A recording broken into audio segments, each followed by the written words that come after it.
Welcome to the P.A.S. Report podcast. If you're tired of censorship, outraged by government abuses, and thirsty for real insights, then you're in the right place. Get ready, because here, the fight for freedom never ends. Here's your host, Professor Nick Giordano.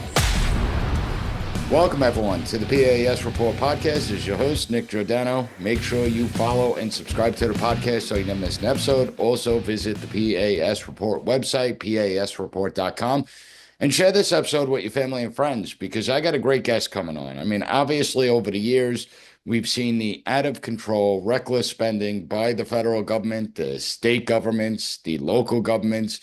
And these are our tax dollars that are being used. And we work hard for our money, and yet it gets wasted away. So I have the executive director for the Center for Cost-Effective Government. I almost got that wrong, Steve, even though I've said it a million times. Steve Levy is joining me today. Steve, welcome to the PAS Report. How are you? Thank you, Nick. Wonderful to be with you.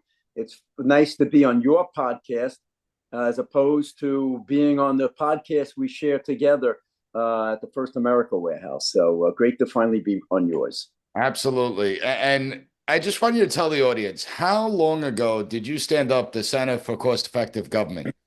Well, I was a 26-year elected representative, first on a county level as a legislator, then as a state assemblyman, and then as a Suffolk County legislator, which is the largest suburban county in the nation, actually.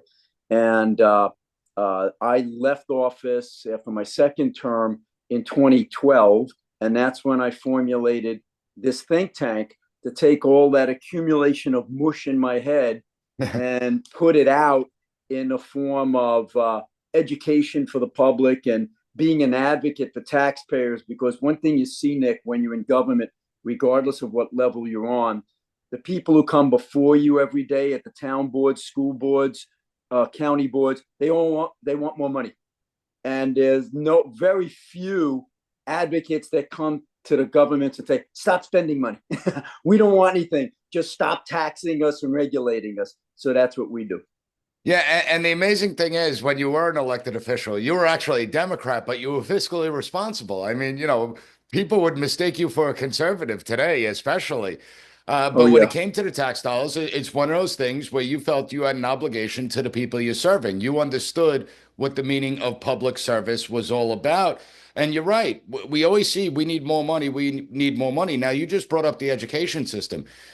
We spend more money on education than any other country in the entire world. And I'm talking about by a mile. We spend 1.4 trillion per year, where Germany comes second place at like 300 billion per year. So there's a wide discrepancy, and yet our proficiency levels continue to drop. They're at historic lows. Students can't read, they can't write, they can't do mathematics at grade level. Is it really a money problem that plagues our education system? Absolutely not. And our Center for Cost-Effective Government has done white papers on this. In fact, not only is America in the middle of the pack vis-a-vis other advanced countries, despite spending more per pupil than any other country. Look at the blue states here in America, and New York in particular, from where we hail. We've done analysis where New York spends by far the most per pupil in the nation. It's twice the national average. It's over $30,000 per student. And yet our test scores are smack in the middle of the 50 states. So there's absolutely zero correlation between spending more, and getting better results. We find that the way you're going to get better results is by injecting some competition into the system, which leads to, I suggest people look at our white paper on school choice and charter schools and how effective they are at half of the price of the public schools. The public schools are all about power for the teachers' unions and the administration as opposed to the children. You inject some competition. I'll tell you what's interesting, Nick, is where they put the charter schools in place with some help from the government for money to subsidize those who want to go there. They find that the public schools in those areas that were horrible actually improve because now they have to react to the competition. So money has very little correlation to performance. Yeah, and I'm a proponent of school choice. I mean, the one pushback I'll say is that there's the argument that if you do have school choice, a lot of private schools will raise their tuition dramatically and they'll keep on raising it because they know the funding's coming in and it'll be like a wash. Do you see that happening? No, because you would inject competition into the system. So the parent is going to be shopping around not only for the best academic opportunities, but also an opportunity that's affordable. So you overcharge, that parent's going to send their child to the next best thing. And we're not saying do away with public schools. We want public schools to remain. Send your kid to the. I'm a product of a public school, a very good public school system in my district, the old Sachem School District. But for a lot of people in these low-income areas, they're horrific. And if you have the opportunity to send your kid to a better privately run school in the area, go for it. If you're in an area with a good public school system, stay there. You don't have to go elsewhere. Yeah, and I always say when you have school choice, it shouldn't only even be about private and charter schools. If the neighboring district is better than your public school district, you should send them to the neighboring district then that is a public school. So there are ways to work around it. Now, you put out an interesting op-ed recently talking about how our federal budget has exploded since 2019 when you look at the coronavirus, that the spending. Now, coronavirus ended 2 years ago. Why are we still spending at these levels? Well, you're right. Our budget just ballooned. I mean, you had when the budget hit $3 trillion, people were horrified. This is out of control. $3 trillion annual budget for the feds. Then along comes COVID, goes to $6-7 trillion. And you figured that was going to be an anomaly and it'll come back down. But lo and behold, as we knew it would, it became the new normal. And you bake that money into the system and it becomes the new base. So when Elon Musk and Vivek Ramaswamy come forward with DOGE, the department to make government more efficient, they come out with this number that we can cut $2 trillion. Now, between you and me, Nick, I wish they hadn't used the number. Because the first rule in politics is under promise and overperform. Yep. When you set the mark already at $2 trillion, they may come in with $800 billion in savings, which I would normally say is great. And everybody say, oh, you're a failure. But regardless of that, the fact that they're saying it's $2 trillion and you have some of the liberals out there saying, oh, my God, their hair's on fire. How are we going to do without $2 trillion? Well, you were doing without those $2 trillion in 2019. Not that much. I mean, we had to have that infusion of cash, obviously, during the pandemic. It's long gone. There's no reason to keep it in the base. And one of the things they can do, Nick, is when they do indeed either eliminate or very much shrink the Department of Education, take that money and give it to parents in these various states so that they can have the choice to go to some of these better schools. Yeah, it certainly makes sense. And I like the idea. Obviously, you underpromise and overdeliver because now that you set a marker, there are high expectations for this. Rookie mistakes. Yeah, and we have to acknowledge that this is not like a real government entity. This is all volunteer. Basically, it's more like an advisory committee than anything else. And so to get people to understand, when it comes to the federal government, how difficult is it to undo the deeply entrenched spending and the bureaucratic mindset? Brutal. Let's go back to the Grace Commission under Reagan. They come forward, these private folks come together, the eggheads, and they say, here's what you need to do to get the budget under control. And it sat on a shelf. Then Obama gave us the Simpson-Bowles Commission. All these ideas coming forward, it sat on the shelf. And now you have people who are very serious. And I think you have a president who really seems engaged in this and wants things to happen. But it's still going to be difficult because no one wants their rocks scored. And that goes for both parties. So here's my recommendation. I wrote an op-ed. I don't know if it was in Newsmax or the Washington Examiner or the Washington Times. I came up with a couple of suggestions that I hope Vivek and Elon look at. But the prime one is create what we did with the Brock Commission to close military bases. This was back in the Clinton administration after the collapse of the Berlin Wall. And we didn't need the same number of bases that we once had, but no one wanted to have to vote to close a base that might have been nearer in their district. So what did they do? They created the BRAC, B-R-A-C, it's an acronym. And they said, this commission is going to pick the base closures, and it will automatically go into effect unless Congress affirmatively votes to overturn it. This way, the individual congressional members can say, I didn't do that. It's off their hands, and they're shielded to a certain extent politically. I think you're really going to need something like that to do the tough stuff, because even the Republicans are shy about cutting a lot of this stuff. And I don't think they're going to get into Social Security and Medicare and the entitlements, which is the lion's share of the budget, okay? But even the discretionary part of the budget, which is not that large, it's still going to require some guts, and not many of them have it, Nick. So that may be a way to do it. And the other thing I've recommended, not that it's my recommendation, but Rand Paul has talked about it, Hannity has proposed it many times, it's the 1 penny rule. If you tell a family that you have to cut 1 cent of every dollar you spend to survive, to keep the roof over your head, would you be able to do it? And say, yeah, we'll make it happen. Do that to the government across the board, 1 penny. And the third thing is get the balanced budget amendment. As we write in another one of our white papers, pushing for spending caps in every state and local government. The federal government is the only government in this country where they don't have to, by law, present the balanced budget. And if you do require that, it forces prioritization.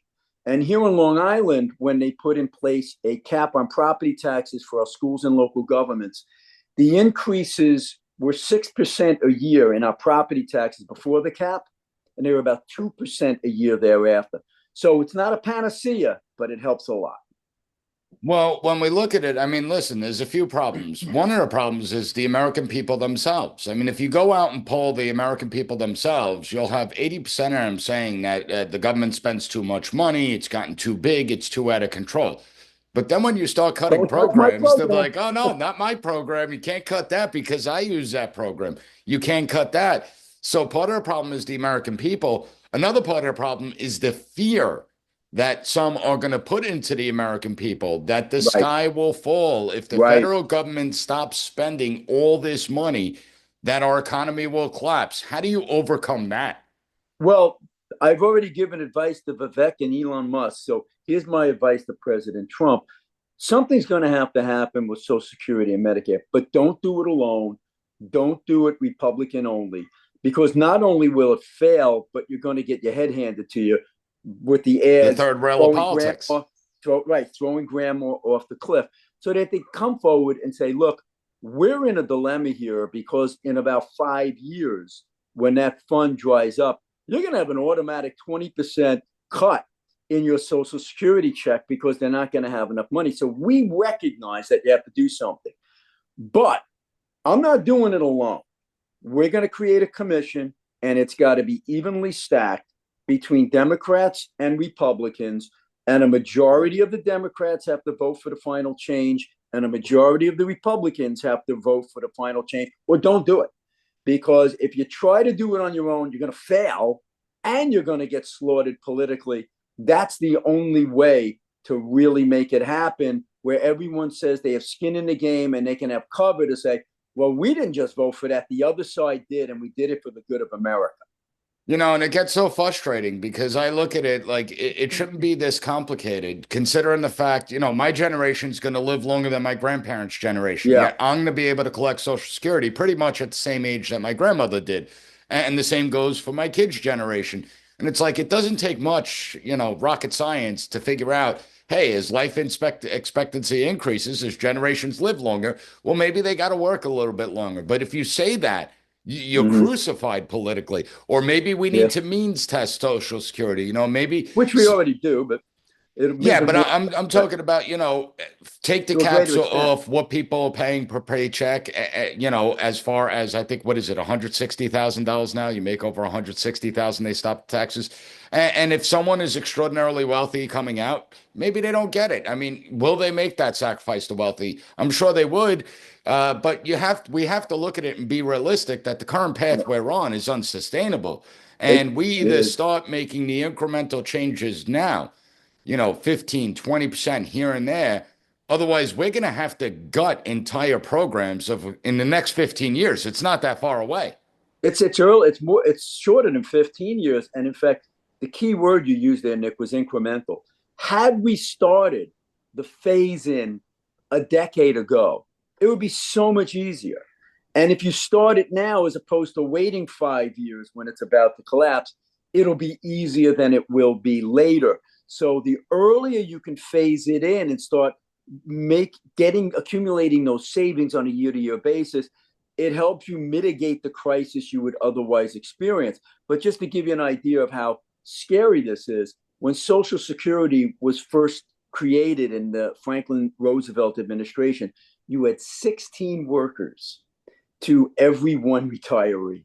Yep. And today, Nick, that figure's about 3.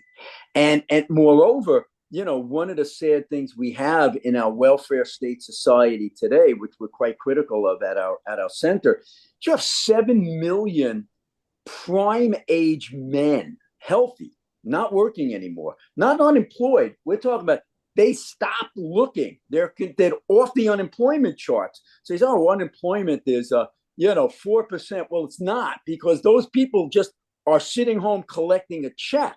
The Social Security disability checks and program exploded over the last 20 years and really went on steroids in the Obama administration after the real estate collapse in 2007 and 8. That became the new welfare check. We'll just give you Social Security disability, and you want to find a place to save money. I mean, the fastest growing segment of SSI, Social Security disability income, is backache and stress. Now, Nick, how many people over 40 can claim backache or stress? Okay. All of us can. Okay. I'm at the age where I wake up with a new pain every day. I'm like, oh, that's a new one. Right. But now that all of a sudden is making you eligible for a Social Security check. It was intended for a blind person, the person who lost a limb or an eye at work, or, the person who's 65 and finally retired, or maybe it'll be 67 or 70 today. It was not intended to be another welfare check for a huge segment of our population. So that's a good place for those guys to look into as well. Well, and I think it highlights the waste, fraud, and abuse that goes on. I mean, let's be honest here. If we go back, 50 years ago, the workplace today is dramatically safer than it was 50 years ago, yet disability claims today are higher than they were 50. It doesn't make much sense, but this Cottage is what industry. happens when you have an out of control bureaucrocy. Yes, But it's a you're a cottage politician. industry. Go Yeah, ahead.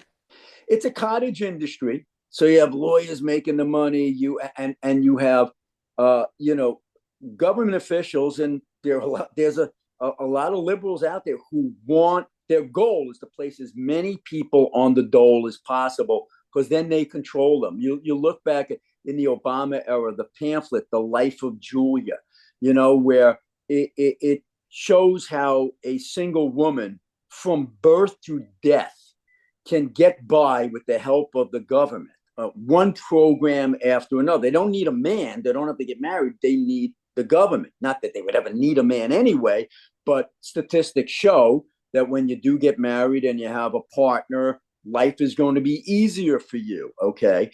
But here, so many of these folks, they just want more dependent people. Those single men I was talking about who are no longer working, now dependent on the government.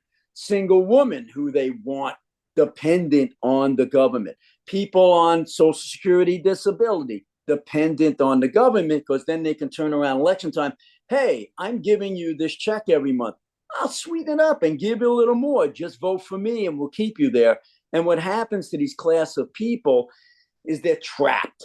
I mean, yeah, they're getting small amount of money coming into them, but they'll never break free because then what's on their mind is, well, if I get married, I lose my benefits. If I take that promotion, I lose my benefits. I've had many real examples of this where people said they went to their employees, said, congratulations, did a good job. We're giving you a promotion. And they got a call from that person's social worker the next day. They can't give it to them. They can't take it. They'll lose their benefits. That's the welfare state that has been created in this world, in this nation, I should say. It's sickening, and it's so backwards when we look at it. And it's one of those things where we should be actually promoting success as opposed to being a slave to the state. Because when you're dependent on government, that's all you want. You're a slave to the state. It's about government control.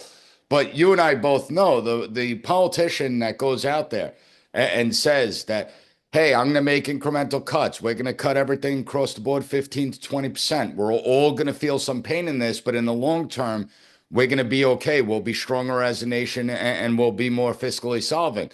And then you have candidate B coming along saying he wants to take 15% away from veterans that, you know, they sacrifice so much for the country. He wants to take money away from the children. He wants your children to be dumb and can't read, can't write, can't do mathematics. He wants to make us less safe by cutting the Department of Defense by 15%, even though there's a ton of waste in defense.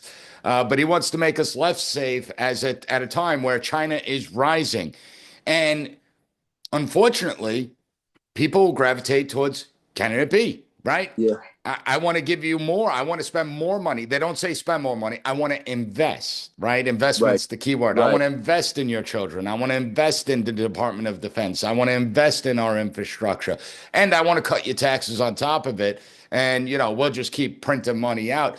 How do I would say they're statesmen that could overcome it. How do we find the statesmen that could overcome it? Because that's not a statesman is able to overcome it. A politician cannot. Correct. One of the ways to do it is, as I said before, with that Brock Commission, where both sides put it all in and let them do the dirty work, and you can sit back and you can always overturn it if you want, but it can happen without you getting your fingerprints on it. But for the statesmen that are out there, and they do exist. There's some. I'll just give you an example. Senator Rand Paul is one of them. Well, yeah, but when I was county executive, it was a really tough time. It was the real estate collapse in 2007 and 8.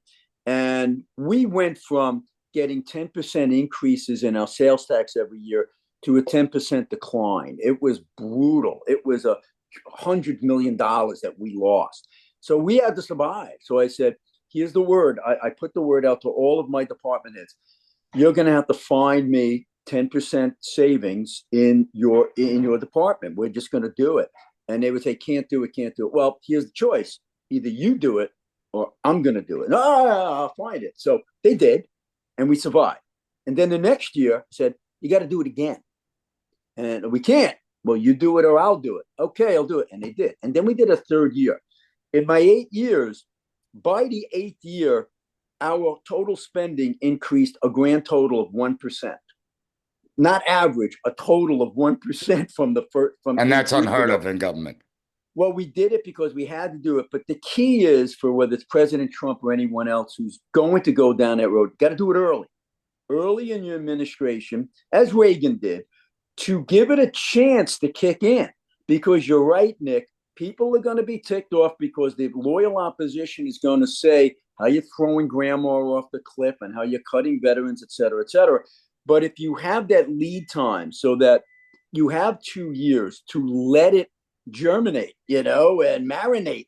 And now people start to see the fruits of those tough decisions. The Reagan administration, they made a lot. Remember David Stockton and all the cuts, and they were very unpopular in the early part of his administration. But what happened by 83, 84? Things started picking up. Wages were going up. Revenue was coming in. Now, they had huge deficits because they were still spending on defense, okay? But revenues were kicking up. People were feeling better. So you have to do it early to allow the fruits of your labor to come about. Now, people would ordinarily right now say we don't want cuts, but they're so overwhelmed by inflation. If whatever Trump does brings down cost, it's a success. And they'll say, whatever you're doing, just keep doing it. They were sold a bill of goods that we're going to take care of you. We're going to spend these $6 trillion and it's going to be to your benefit. And people turn around, well, you spent all that money. You even gave me checks in my pocket with all these child credits and everything. But it doesn't matter because inflation was so high that you paid it back three times over. Right. So you know what? I'll do without the check. Just bring inflation down. And if Trump is able to do that, people will say, okay, you made the tough decisions. My life is better. I'll support you. But you got to do it early to allow time for it to actually kick in. And last question, do you think that because of his victory and because of someone like an Elon Musk and Vivek Ramaswamy, that there's a unique opportunity here simply because more American people are actually attuned to the financial situation of the United States than I've ever seen before in my lifetime, at least? I think more and more people are waking up like, hey, something's not right. You're wasting our money. And a lot of it has to do with the amount of money they're seeing transferred overseas and while they're suffering. So do you think that this is a unique opportunity, almost like a once in a lifetime type of opportunity? Yeah. And I think there's an appetite for trying something, for reform, because they just lived through 4 years of trying the opposite and it didn't work. They were told that, hey, we'll give you all this money and it's going to be good for you. And people turn around and said, it wasn't very good for me. It was actually quite bad for me. These other guys are coming in. Please try something different. And I think, the difference here is that we had a Trump presidency already.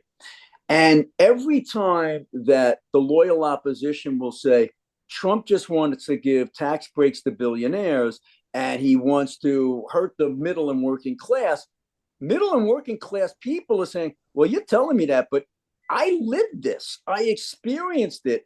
And all I know is after his tax cuts and everything, I had more money in my pocket. He doubled my standardized deduction. I saved money I don't care about the billionaires.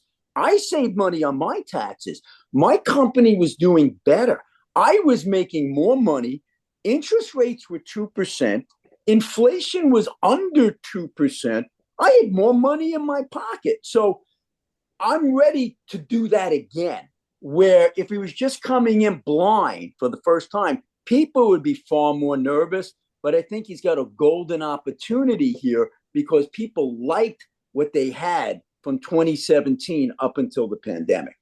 Yeah, and he now has experience as president, so he knows what the swamp is like. So that's for sure. Steve, a pleasure talking to you. Love to have you back. Everyone needs to check out the Center for Cost-Effective Government. Go to the P.A.S. Report website, PASreport.com. Thanks so much for coming on, Steve. Thank you, Nick. Thank you for listening to the P.A.S. Report.